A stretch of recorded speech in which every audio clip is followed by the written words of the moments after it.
Ang nakaraan sa Pinoy Big Brother Celebrity Collab Edition 2.0. Nagpatuloy ang pagluluto ng housemates ng kanilang dishes kasama si Chef George. Onions.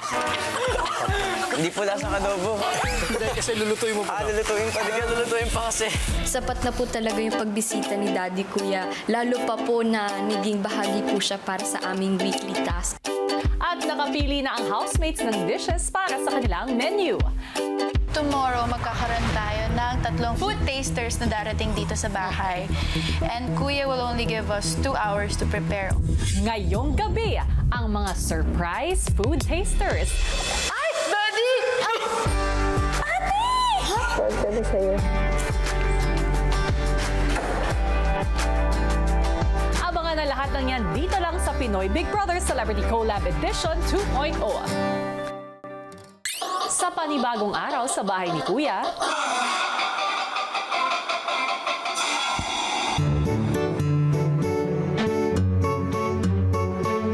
maya-maya pa si Crystal napaisip. Sino kayong tatlong chefs? Malay mo, mama ko. Mama mo, mama mo. Mama natin. So yung ano yun, lahat ng parents? Hindi parents. May mga artista. Mag-chef and mag-guest yung papa niya. So possible na parents ito. Hanggang sa nakatanggap na ng hudyat ang housemates. Kuna ng mga ingredients. Ang housemates agad na naghanda. Ay, walang tulog. Ilang sandali pa nagsimula na ang oras na itinakda sa paghahanda. May dasas na.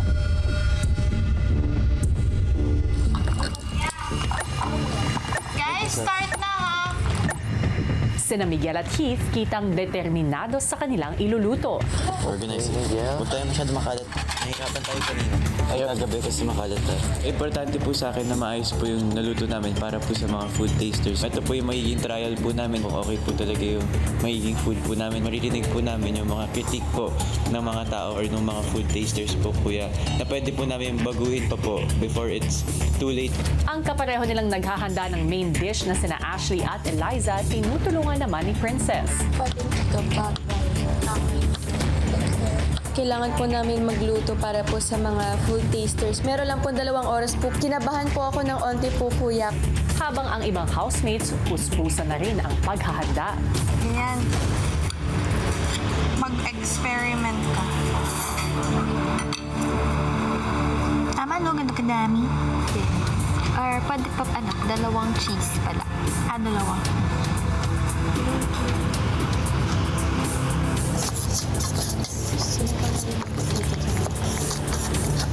Ang hindi alam ni Eliza, kausap na ni Kuya ang palaisipan sa kanila na food tasters at kasama rito ang kanyang kapatid. Ako po si Chris Chan Pablo, tatay po ni Sofia.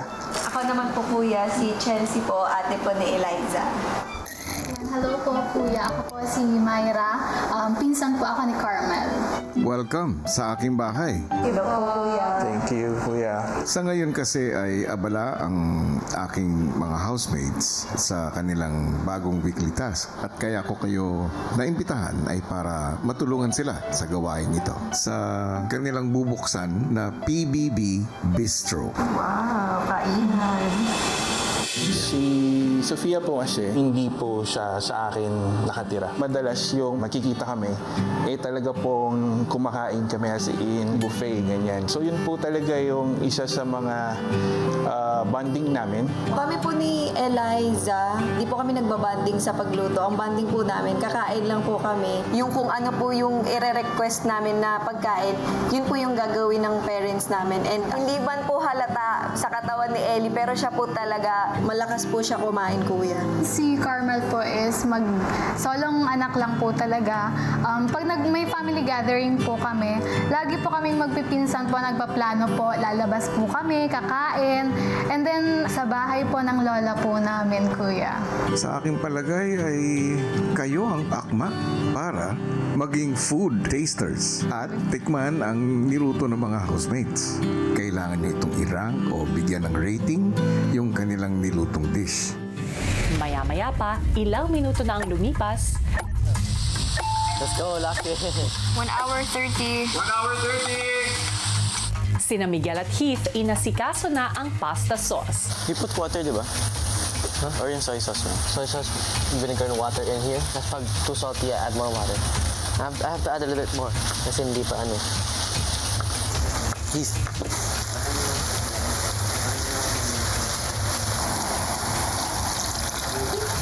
Ilang sandali pa pinag-usapan na rin ng dalawa ang tungkol sa pasta. We didn't cook the pasta in like the last 30 minutes.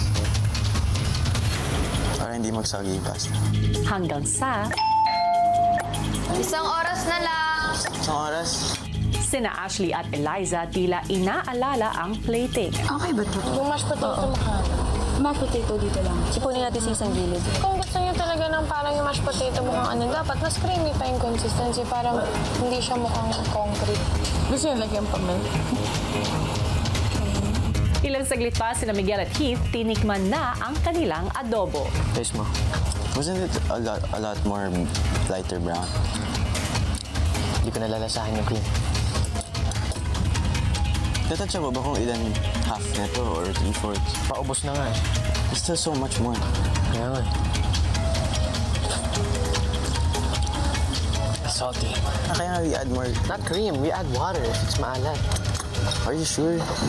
Yeah, if it's maalat, you add water. We added water midway then. Okay. Now we test it out. Good na? That's enough salt. Kulang ng cream. It's very much more salt now than cream. Yung isa pong problema, kulang po kami sa cream. Hindi po siya naglasang pasta ng sobra, kuya. Unlike yung first time namin ginawa. Maya-maya pa, ang pasta naman ang kanilang tiningnan. Wala namang pati sa gitna sa amin. Medyo matigas pa eh. Ilang minutes yun? 8 minutes left. Medyo nagpanik po kuya. Akala po namin yung pasta po kuya magti-take lang ng 10 minutes po kuya.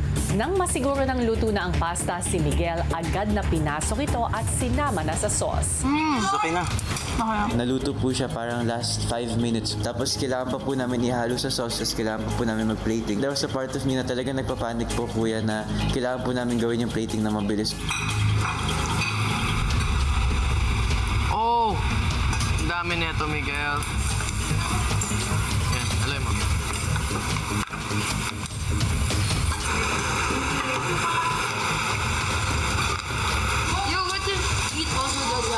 Keith, ikaw. Paubos na ang oras, kaya naman si Ashley nagdesisyon ng tumulong kay Miguel.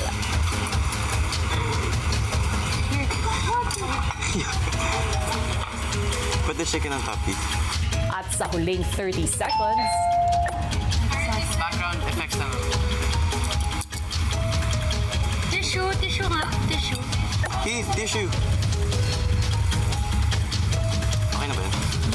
Or more?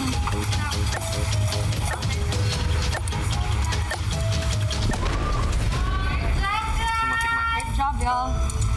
Oh my goodness. Ilagay niyo na din. Habang sa last second po, ginagawa po namin yung plating po ng pasta po. Pero thankfully naman po, umabot naman po kami sa oras po kuya. Pero sobrang buzzer beater po kuya. Narito na ang update sa nagaganap na botohan as of 5 p.m. nangaragman sa kanilang paghahanda na ihabol naman ng mga housemates ang kanilang 5 dishes na ipapatikim sa mga in-invite ni Kuya na food tasters na hindi nila alam ay malalapit sa buhay ng 3 sa kanilang mga kasama. Ano kaya ang magiging ratings nila at ano ang mga mapusong eksena na dala ng kanilang sorpresang pagkikita? Yan ang ating aabangan mamaya.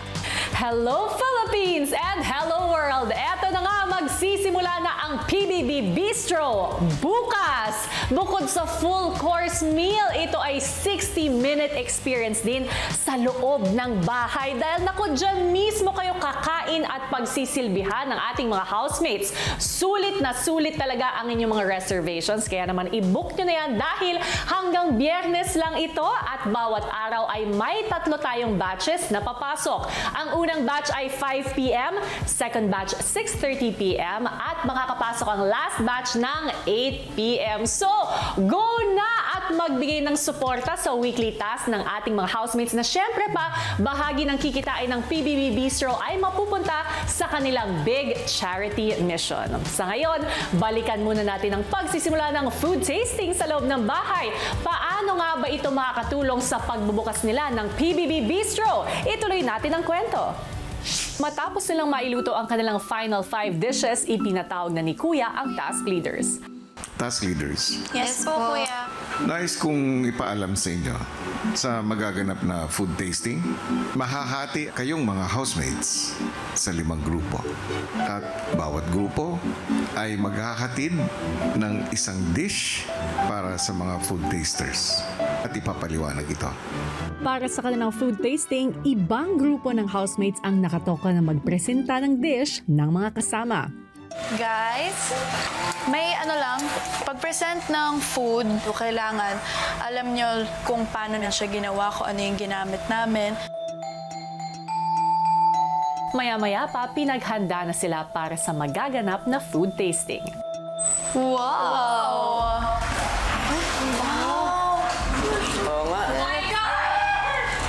Maya-maya, magsisimula na raw yung food tasting. And so, ang pinakamababa na pwede nating makuha na rating is 1, with the highest being 10. Magbibigay na ng mga feedback na pwede pa nating i-improve sa dish. I-ready na raw yung tunay. Para sa unang dish, sina Lela, Princess at Heath ang magdadala ng appetizer na luto ni na Crystal at Carmel. Para sa Kinakabahan po ako kasi hindi po namin alam kung sino yung 3 hurado na mag-judge po ng ginawa naming pagkain, Kuya. I'm nervous kasi I don't know who's gonna be there. Paano po si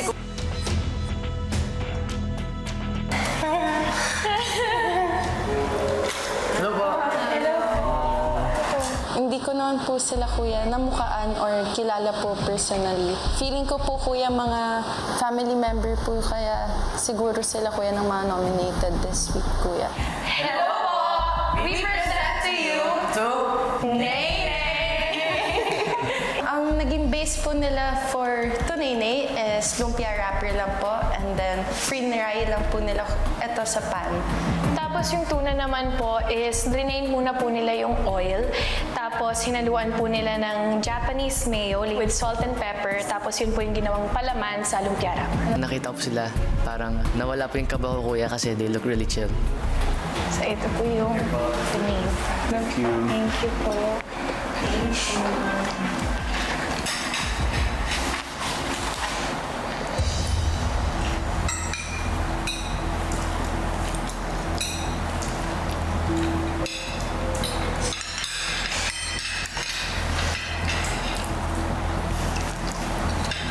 Habang tinitikman na po nila yung pagkain na present namin, Kuya, kinakabahan po ako. But at the same time, confident ako, Kuya, kasi before naman po namin yan i-present, natikman na po namin lahat na housemates. And in fairness po, lahat naman po is approved, Kuya.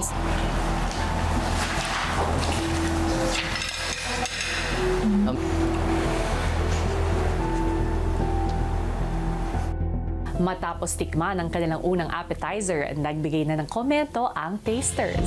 Okay, so sa ratings naman po, medyo okay na din po siya. Medyo dagdagan lang po ng konting design ba, parang ganun po. And then sa lumpia wrapper naman po, parang medyo siya parang na-toasted, parang gano'n. Parang pwedeng bawasan lang po yung paka-prito niya para hindi siya masyadong mapait. Yung presentation, okay lang. Maganda siya. Dagdagan niyo yung serving. Kasi parang mas madami pa yung decoration kaysa dun sa kakainin. Ipapaalam po namin agad-agad sa kanila, Carmel, since sila po talaga nakaisip ng dish na yun, Kuya. At para mas mapabuti pa po nila, Kuya. Tapos yung sa lasa, actually nalalasahan ko yung flavor nung tuna. Which is good kasi pag kumakain ka, ayaw mo naman nung nalalasahan mo lang yung salt o yung pepper agad, di ba? So siguro sa akin kung mayroon mang improvement, kasi mahilig ako sa medyo spicy. Kaya hinahanap ko yung parang kick, yung hindi siya sobra, pero nandoon siya pag tinikman mo. Thank you po. Thank you. Na-realize na-realize ko na hindi naman lahat magkakaparehas ng panlasa, kuya. Kasi yung isa pwedeng gusto niya spicy, yung isa naman pwedeng gusto niya maalat. Grateful din po ako sa comments nila, kuya, kasi at least alam na din namin kung ano yung pwede namin gawin. Adjustments, kuya. Matapos ang food tasting, narito ang ilang komento ng mga food tasters, pati na rin ang kanilang ratings. Para sa unang dish,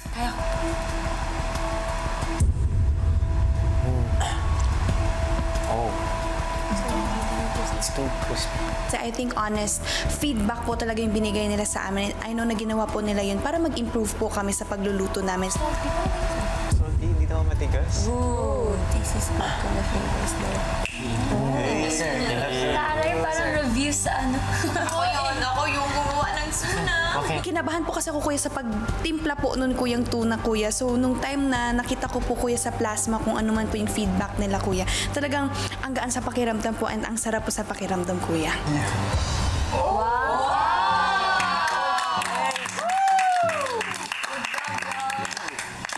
Kaya syempre sobrang sarap sa feeling kasi po I wasn't really expecting naman na magkakaroon po kami ng ganun kataas na score. So there's a lot to improve pa po sa dish namin, kuya. I was really happy, kuya. Parang worth it talaga lahat, kuya. Isa sa sinabi ni last guy, kulang ng pepper. You can add pepper. And parang add filling daw, di ba? Parang more tuna. Kasi siya, mahilig daw siya sa maanghang. Tapos yun daw ata hindi niya natikman. Yung pepper. Tapos yun din, yung lumpia wrapper. Siguro be careful na lang na hindi maging tostado. Thank you, guys. Good job. 8.3. Sila ang mga nominado ngayong linggo. Mula sa mga kapuso, Caprice, Heath, Sofia. Mula sa mga kapamilya, Carmel, Eliza, Joaquin.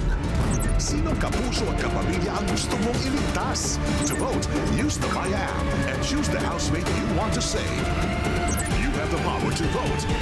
Sina Miguel, Marco at Joaquin ang sumunod na nag-present sa Tasters. Mas lalo po ako na-excite nang makita ko po yung mga magiging food tasters, kuya. Dahil may kakilala din po ako doon, kuya.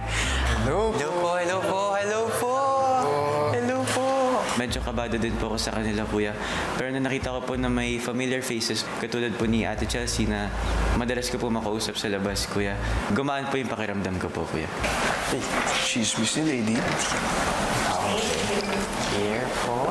Ang inihanda po namin para sa inyo ay pangalan Chismis ni Lady. And ang gumawa po niyan is si Caprice and Sofia po. Alam po nilang maraming makaka-appreciate ng cheese stick, pero nilagyan po nila ito ng twist by incorporating yung bread pan na cheese, Lady's Choice na cheese and Japanese mayo, and lastly, yung 555 tuna to make it more savory and compact for an appetizer. Tikman na namin, ha? Yes po. Yung actual serving na mas okay kung mas bagong luto siya. Yes. Kasi anything fried, alam mo na yun, medyo naano na yung mantika, ganun. As much as possible, I tried my best to remember lahat ng mga comments nila. Presentation is good. Simple lang siya, pero magandang tingnan. Bumagay din yung cheese, sobrang sarap. And then, yeah. For me, okay siguro kung hanggang loob may cheese. Pero masarap. Nagka-complement siya yung aftertaste ng cheese doon sa mayo and sa tuna. Good job. Natuwa lang din po talaga ako, kuya, nung tinikman na po ni Ate Chelsea. Nakita ko po yung excitement sa kanya. And ganoon din po sa lahat po ng mga food taster na parang na-appreciate po nila yung effort po namin para sa dish. Matapos ang food tasting, pinaalam na sa housemates ang naging comments at ratings ng tasters. para sa second dish, Nabasa po namin yung comment na may salty aftertaste po siya, kuya. Na kami po, hindi po namin nalalasahan yun, kuya. So at least, nakita po namin na kapag ibang tao po pala, kuya, may ganong taste. Sinabi na masyadong salt. Ten po yung highest, kuya, pero nakuha po namin yung 8. Kaya masayang-masaya po talaga ako, kuya. Since fried siya, dapat as in pag-serve, dapat bagong luto talaga. But other than that, they loved it talaga. Thank you, guys! Ilang sandali pa, sina Carmel at Crystal tila kabado sa food tasting dish ng kaibigan nilang si Eliza. Lord, nakakabahan ako! Kasi may hallway po, kuya. Talagang ramdam ko po yung kaba ko po. Doon po kuya yung isa sa pinsan ko po, si Ate Maymay po kuya. Nagulat po ako kuya kasi matagal po kami kuyang hindi na nagkita po. And nung bata po kami kuya, talagang kami po kuya yung pinaka-close po sa family po namin. Pag may mga problema po ako, nalalapitan ko po siya kuya. Hello!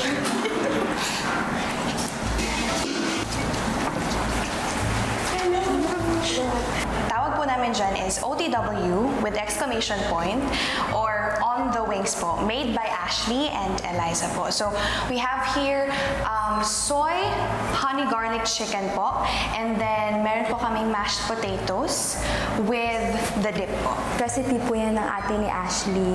And pares po sila ni Eliza mahilig magluto at kumain ng on the wings.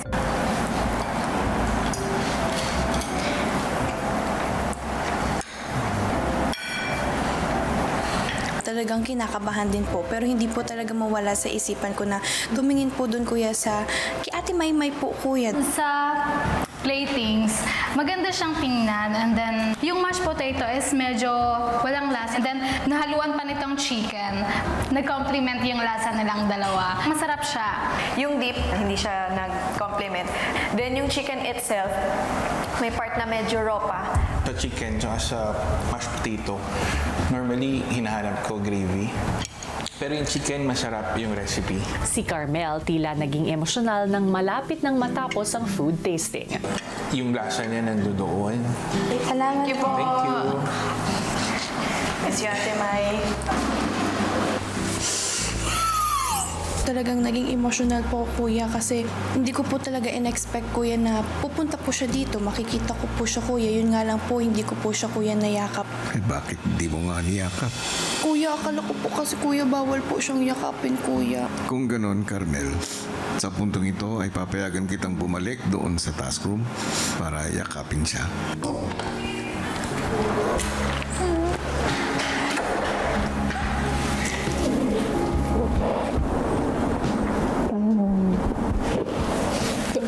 Sorry, hindi ako nakapunta sa reunion. Pag napanood nila kasi ako natawanan ng mga screenshot na naman tayo sa GC na. Okay na. Bye-bye. Sobrang saya ko po kuya pagbigay na po sila kuya ng mga feedback. And aside from that po kuya, nakita ko po kuya yung isa sa malapit po sa buhay ko na si Ate Maymay. Sobrang saya po talaga kuya. Nadagdagan po kuya yung lakas ko po kuya para lumaban po dito sa loob ng bahay niyo po. Pagbalik sa mga kasama, ipinakita na sa lahat ang naging komento sa main dish nila na flavored chicken wings nila Ashley at Eliza. Bro, fave ko din yung mashed potato. My partner. Yun lang. Maganda rin naman po talaga na nakabasa po kami ng ganon kasi at least po alam na po namin talaga na dapat po talaga namin mas lutuin pa po yung chicken po kuya.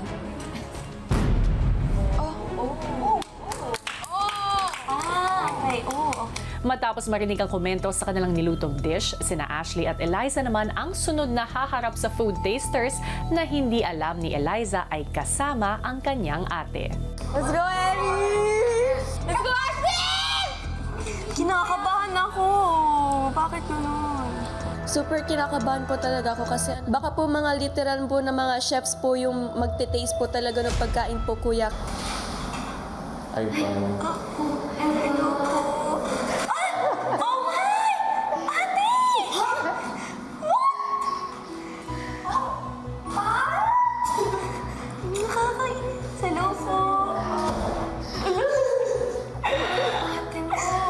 Nakita ko po si ate. Super, hindi ko po in-expect po yun kuya. Tapos super, na-miss ko po siya kuya. Tapos gusto ko po siyang yakapin. Happy po ako na nakita ko na po ulit siya kuya. Kakainis. I love you. Galing-galing mo. So, ayan po yung adobo ala higal. So, ano po siya? The usual adobo sauce. And then, nilagyan po nila ng cream. Hindi ko makita yung cream. Hindi ko alam. Hinanap na po kuya agad yung cream. So parang kinabahan na po agad ako kuya nung tinatry na po nila. Pero at the same time po, alam naman po namin dahil natikman po namin na masarap po talaga kuya. Ayun nga lang po kuya, syempre iba pa rin po kuya kapag iba po yung magsasabi po sa amin kung masarap po yung dish na nagawa po. Bago kasi siya sa taste natin, di ba? Adobo, ito. Lasa din siyang adobo, tapos may chicken din siyang for adobo. Pero, hindi siya creamy pasta. Ano pa siya, dry. Kulang siya sa sauce. Hindi mo malalasahan na talagang adobo. Maaamoy mo, amoy adobo. Pero kulang pa siya sa lasa. Medyo bland pa siya. Nabigyan po talaga kami ng feedback po na kakailanganin po namin para po mas masarap pa po yung dish. Akala ko nga nung una parang siyang oil-based eh. Sinabing creamy pasta, talagang may cream. So yun yung kulang. Pero okay naman siya. Maganda yung presentation, parang pang restaurant. Feedbacks po nila po kanina, Kuya Super, nakatulong din po talaga yun sa amin and na mas makaka-better po yun kung susundin po lalo po yak para mas maging okay po yung performance po namin sa weekly task po, Kuya. Eliza at Ashley, Yes, Kuya. magpaalam na. Go, guys. How are you? Okay lang, kamusta ka? Okay lang din. Natiyak. Okay lang yan, magaling ka. Before po ako makabalik po dito, Kuya, hindi po talaga ako nakapagpaalam po na maayos sa family ko po and kila ate din po, Kuya. Kaya gusto ko lang din po talaga siyang mayakap. Proud kami sa'yo. Galing-galing mo. Ngayon na nakita ko po ulit si ate, super laking tulong po sa akin nun. Thank you, I love you. Thank you po. Mas lalo po akong nagkaroon ng motivation po para mas gawin pa po yung best ko, lalo na po sa mga sinabi niya po kanina. Pagbalik sa bahay, ipinaalam na sa lahat ang naging feedback sa ika-4 nilang dish na niluto ni Heath at Miguel. Titek. Smells like adobo. Kasi nakala nila oil-based. Kasi nga daw, hindi siya cream. Natuyuan na kasi dahil malamig. Hindi po ako na-surprise kuya kasi I knew what shape the pasta was in and the adobo was in po kuya and yung creaminess niya po kuya kulang. In-expect ko na po yun kuya sa comments po kuya. Good presentation. Okay. Thank you guys. Very good daw yung plating. Yeah. Pang-restaurant. Pang-restaurant. Does it taste good though? Kami po ni Heath, proud po kami doon sa adobo pasta po namin and the other housemates po kuya. Tinrust po kami para po makasama sa main dish po kuya. And then yung nabigay po sa aming rating is 5.6 po kuya. So medyo na-disappoint po ako kuya. So we add more Cream lang. Tsaka pepper cream and pepper. We worked hard on that kuya. So medyo nakaka-disappoint po kuya and that just makes me want to do it better the next time po kuya. So other people can get the better version of it po kuya and the upgraded version of it po kuya. So it gave me more motivation or parang gana na para maayos po yun kuya. Ang huling sumalang sa food tasting ay ang weekly task leaders na sina Sofia at Caprice. Ay! Daddy! Ay! Daddy! Ay! Daddy! Ay po! Kaya pagbukas ko po ng pinto, nakita ko po si Daddy. So, ay! Daddy! As in, yung band po kasi namin ni Daddy, Kuya, sobrang unserious po talaga, Kuya. Thank you. Hello po! Para po sa dessert namin, meron po kaming lava marchurros. Para sa first layer po ng dessert, chocolate fudgy bar para may lava texture po. And then para po sa second layer ng sauce, whipped cream, sprinkled with crushed pillows, and then Nescafe, and then chocolate powder, and then yung Daddy! Si Daddy po sobrang funny. Lagi niya rin po ako pinagtatawanan, Kuya. And then yung reason po kaya yun yung dish kasi isa po yun sa mga experience namin here sa house and gusto namin na ma-share siya sa outside world na yan yung dessert namin here kahit na limited lang yung mga supplies. Bro! Daddy! Thank you. So, parang yung chocolate niya is parang sobrang sumakto siya. Hindi siya sobrang tamis, hindi din sobrang walang lasa. Maganda po yung feeling ko, kuya. Dahil tinitignan ko pa lang po sila na natikman po nila yung dessert, kuya. Smile po sila, kuya. Okay yung plating kasi parang bago siya. Di ba usually pag churros parang may mini lang siyang lagayan. Pero yung churros, malambot na pala siya talaga. Siguro kasi dahil matagal nyo nang na-prep. Hindi ako nagko-coffee pero okay siya kasi hindi siya masyadong malasa. Parang balance siya yung chocolate, yung coffee, then yung mga powder na nilagay nyo. Thankfully po, kuya, maganda po yung feedbacks nila, kuya. Yung sa pagiging matamis po, kuya, balanced po. Yung sa churro. So hindi ko alam kung best idea ba na isaw-saw siya agad. Kasi automatic lalambot yung loob. Kasi pag kumakain ng churros, preferably mas masarap yung crunchy. At saka mainit. So parang ididip mo talaga siya, tapos saka makakain. Thank you po. Sophia, Yes po. Caprice, Yes po. dito natatapos ang food tasting. Sophia, bibigyan kita ng maikling oras para magpaalam kay Christian. Ayan, nakita ni Joaquin. Alin? So, okay. Kasi sabi niya, you look like your mom. So, hindi, pag nakita mo si daddy, kamukha ko si daddy. Happy ka? Yes, but I'm nominated. Okay lang yun, that's life. Basta, just believe, okay? Yes. Up to the last second, believe, okay? Love you, Daddy.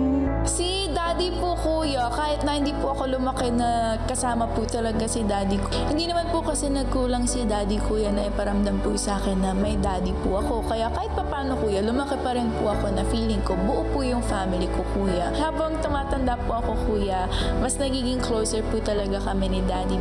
Ilang sandali pa, pinaalam na sa lahat ang comments at ratings ng Food Tasters.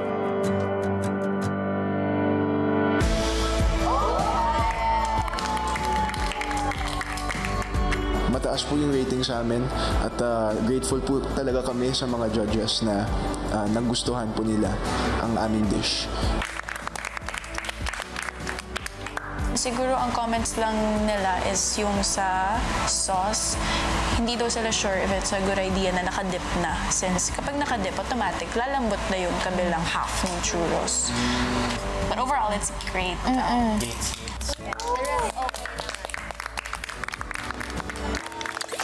Abangan bukas! Nandito ako para ipagbigay alam sa inyo kung ano ang mangyayari para sa inyong PBB Bistro. Wow! Bawat araw ay magkakaroon ng dine-in customers. I'm so excited to meet you guys! So si Ate Angel ang mga kasama natin for today and meron kaming similarities, tatlo. Hulaan niyo muna. Chef's lahat ng parents. Yeah!